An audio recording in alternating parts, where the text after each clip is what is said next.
Life as We Know It with Tom Walton. I bought a pair and a half of socks the other day. I couldn't buy just a pair, or even two pair, just a pair and a half. They only came 3 socks to a package. This was a curiosity and something I had not experienced in a lifetime of buying socks.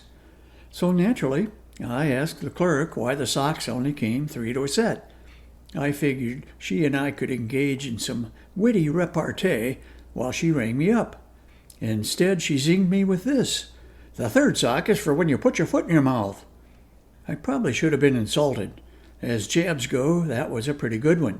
Had I upset her? Had I unwittingly put my foot in my mouth? It wouldn't be the first time.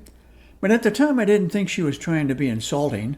I just thought she had subconsciously accepted a challenge, one in which a response needed to be funny and swift.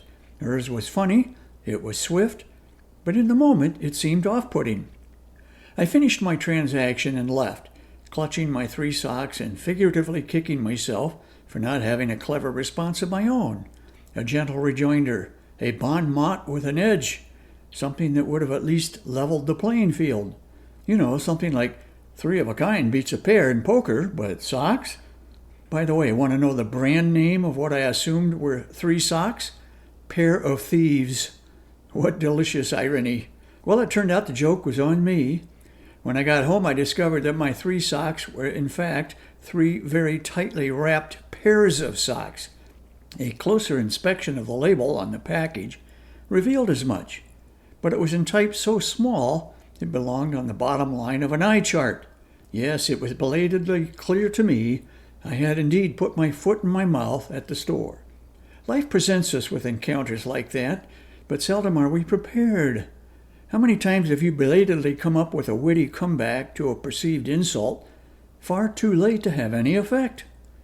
Like when somebody behind you at the grocery store checkout gripes that you have too many items for the express lane. Only when you get to the car does it occur to you what you wish you had said.